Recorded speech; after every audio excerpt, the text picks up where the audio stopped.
जय माता दी। ओम नमः शिवाय। प्रिय श्रोतागणों, आप सभी का स्वागत है आपका अपने YouTube चैनल पुष्पा शर्मा हिंदी कहानियाँ में। आज हम सभी दुर्गा सप्तशती का तीसरी और चौथी अध्याय को बड़े ही प्रसन्न चित्त मन के साथ श्रवण करेंगे। आज की तीसरी अध्याय में सेनापतियों सहित महिषासुर का वध की कथा को बड़े ही प्रसन्नता पूर्वक श्रवण करते हैं।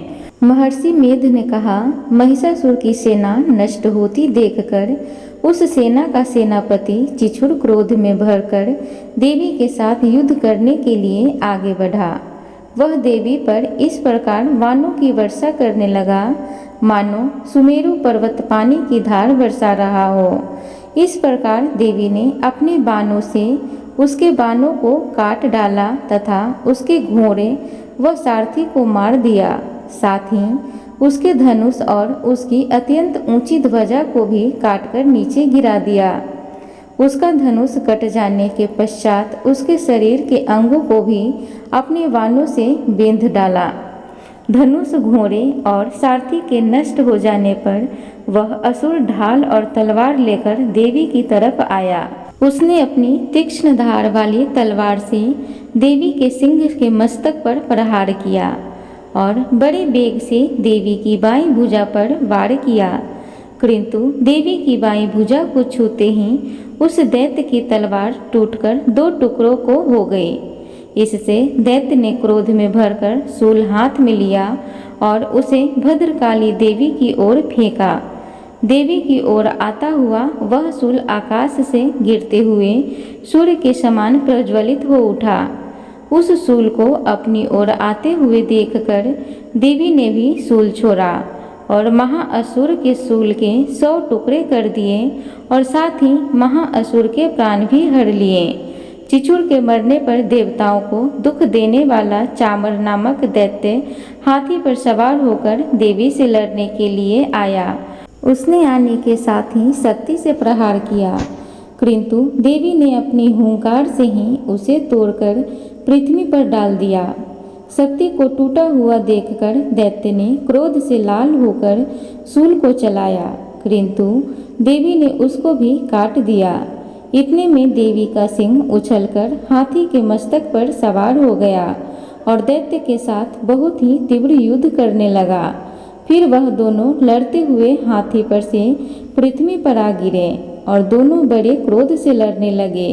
फिर सिंह बड़े जोर से आकाश की ओर उछला और जब पृथ्वी की ओर आया तो अपने पंजों से चामर का सिंह धड़ से अलग कर दिया।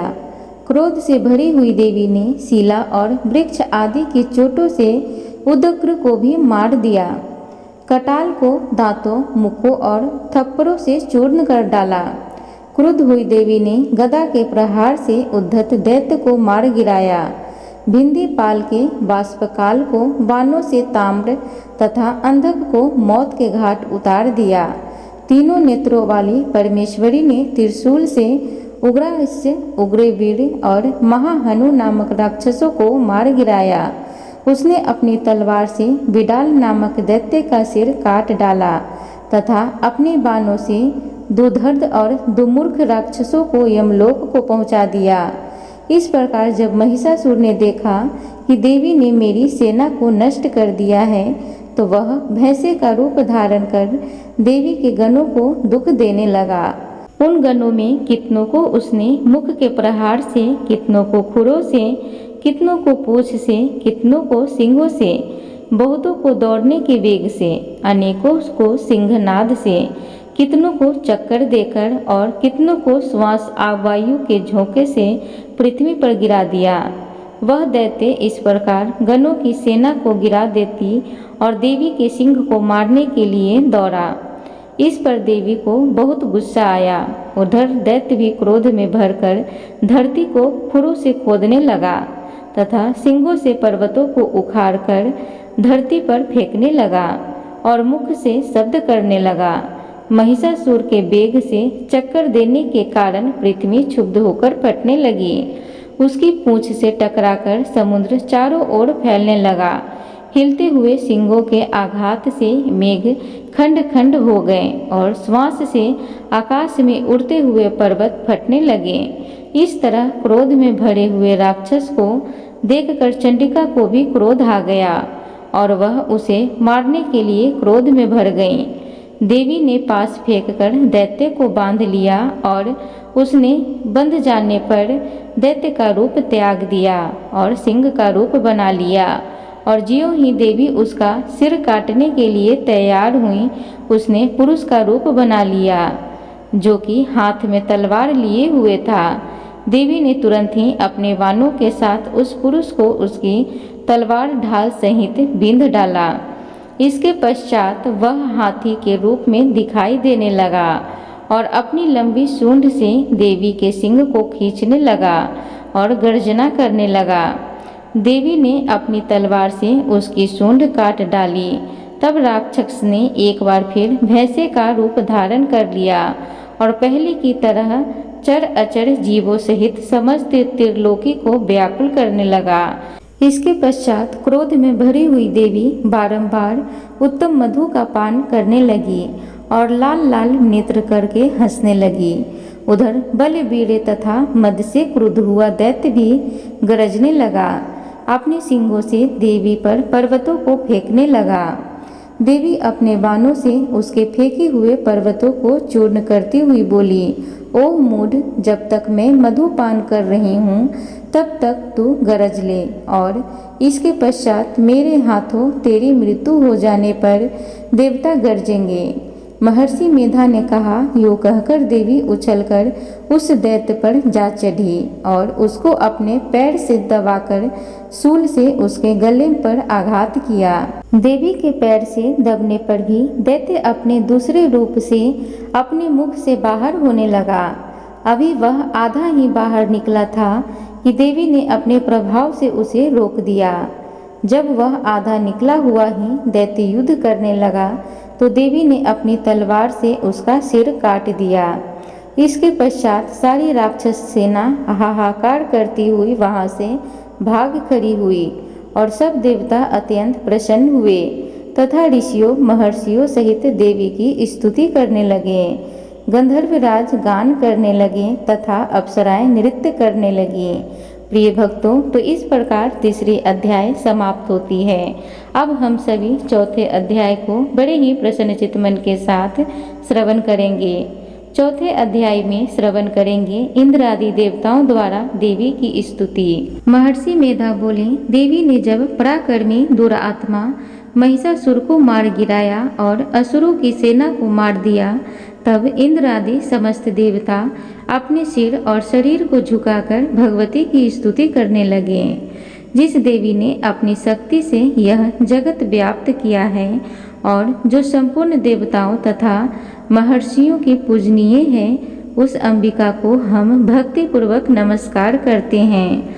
वह हम सबका कल्याण करें। जिस अतुल प्रभाव और बल का वर्णन भगवान विष्णु, शंकर और ब्रह्मा जी भी नहीं कर सकें, वही चंडिका देवी इस संपूर्ण जगत का पालन करें और अशुभ भय का नाश करें। पुण्य आत्माओं के घरों में तुम स्वयं लक्ष्मी रूप हो और पापियों के घरों में तुम अलक्ष्मी रूप हो और सकुल में उत्पन्न होने वालों के लिए तुम लज्जा रूप होकर उनके घरों में निवास करती हो। हम दुर्गा भगवती को नमस्कार करते हैं। हे देवी, इस विश्व का पालन करो। हे देवी, हम तुम्हारे अचिंतनीय रूप का किस प्रकार वर्णन करें। असुरों का नाश करने वाली भारी पराक्रम तथा समस्त देवताओं और दैत्यों के विषय में जो तुम्हारे पवित्र चरित्र हैं, उनका हम किस प्रकार वर्णन करें। हे देवी, त्रिगुण आत्मिकता होने पर भी तुम संपूर्ण जगत की उत्पत्ति का कारण हो। हे देवी, भगवान विष्णु, शंकर आदि किसी भी देवता ने तुम्हारा पार नहीं पाया। तुम सबकी आश्रय हो। यह संपूर्ण जगत तुम्हारा ही अंश रूप है, क्योंकि तुम सबकी आदि भूत प्रकृति हो। हे देवी, तुम्हारे जिस नाम के उच्चारण से संपूर्ण यज्ञों में सब देवता तृप्ति लाभ करते हैं, वह स्वाहा तुम ही हो। इसके अतिरिक्त तुम पितरों की तृप्ति का कारण हो, इसलिए सब आपको स्वधा कहते हैं। हे देवी, वह विद्या जो मोक्ष को देने वाली है, जो अचिंतनीय महाज्ञान स्वरूपा है। तत्वों के सार को वश में करने वाले, संपूर्ण दोषों को दूर करने वाले, मोक्ष की इच्छा वाले मुनिजन जिसका अभ्यास करते हैं वह तुम ही तो हो। तुम वाणी रूप हो और दोष रहित ऋग तथा यजुर्वेदों वेदों की एवं उद्गति और सुंदर पदों को पाठ वाले सामवेद की आश्रय रूप हो। तुम भगवती हो। इस विश्व की उत्पत्ति एवं पालन के लिए तुम वार्ता के रूप में प्रकट हुई हो और तुम संपूर्ण संसार की पीड़ा हरने वाली हो। हे देवी, जिससे सारे शास्त्रों को जाना जाता है वह मेधा शक्ति तुम ही तो हो और दुर्गम भव सागर से पार करने वाली नौका भी तुम ही हो। लक्ष्मी रूप से विष्णु भगवान के हृदय में निवास करने वाली और भगवान महादेव द्वारा सम्मानित गौरी देवी तुम ही हो। मंद मुस्कान वाले निर्मल पूर्ण चंद्र बिंब के समान और उत्तम सुवर्ण की मनोहर कांति से कामनीय तुम्हारे मुख को देखकर भी महिषासुर क्रोध में भर गया। यह बड़े आश्चर्य की बात है। और हे देवी, तुम्हारा यही मुख जब क्रोध से भर गया, उदय काल में चंद्रमा की भांति लाल हो गया और तनी हुई भवों के कारण विकराल रूप हो गया।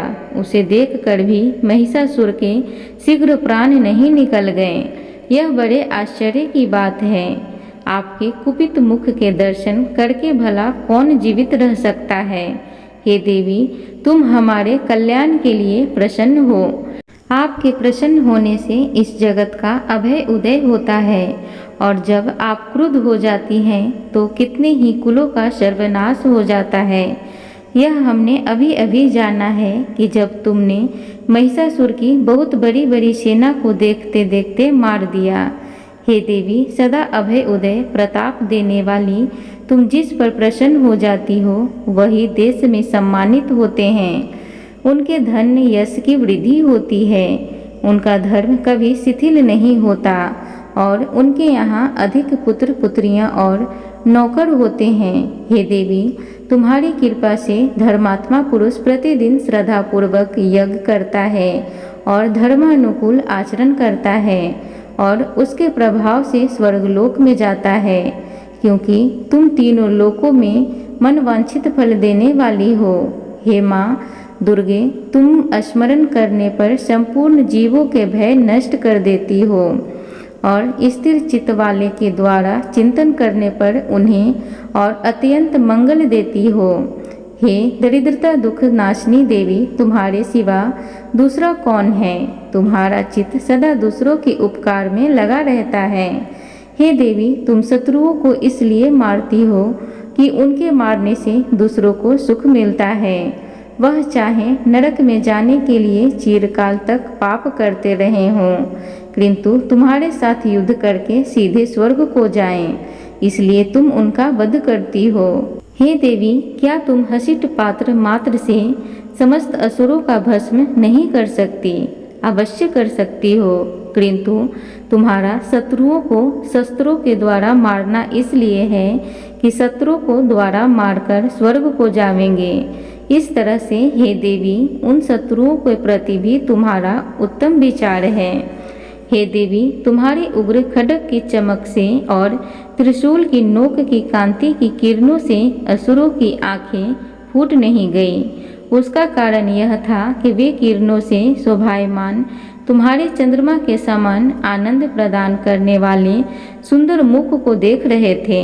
हे देवी, तुम्हारा शील बुरे वृत्तांत को दूर करने वाला है और सबसे अधिक तुम्हारा रूप है, जो न तो कभी चिंतन में आ सकता है और न जिसकी दूसरों से कभी तुलना ही हो सकती है। तुम्हारा बल व पराक्रम शत्रुओं का नाश करने वाला है। इस तरह तुमने शत्रुओं पर भी दया प्रकट की है। हे देवी, तुम्हारे बल की जिसके साथ बराबरी की जा सकती है तथा शत्रुओं को भय देने वाला इतना सुंदर रूप भी और किसका है।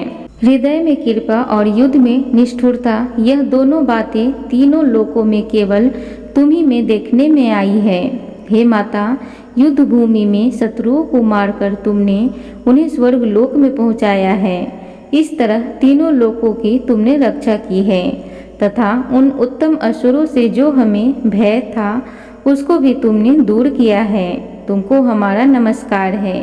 हे देवी, तुम शूल तथा खड्ग से हमारी रक्षा करो तथा घंटे की ध्वनि और धनुष के टंकारों से भी हमारी रक्षा करो।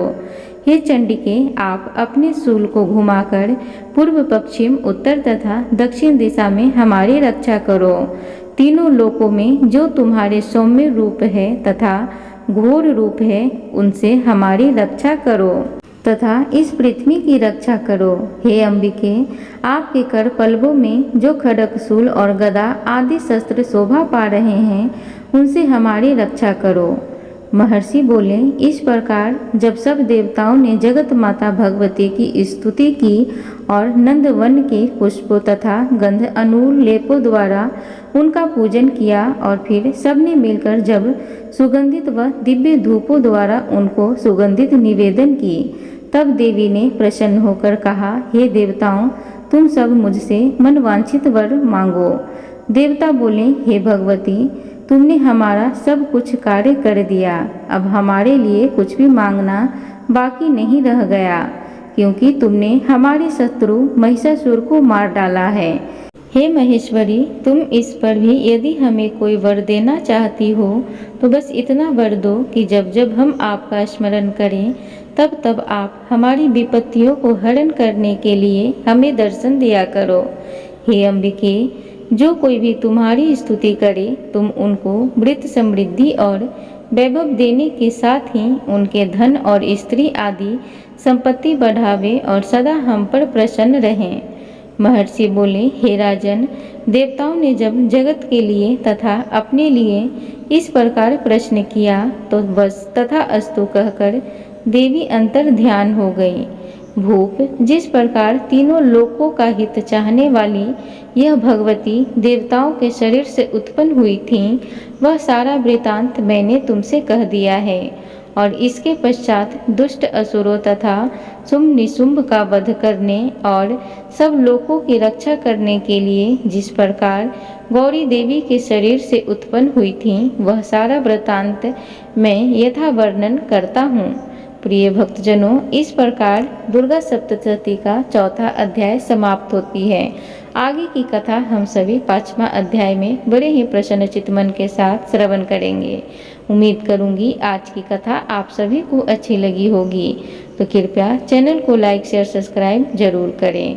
तब तक के लिए जय माता दी, धन्यवाद।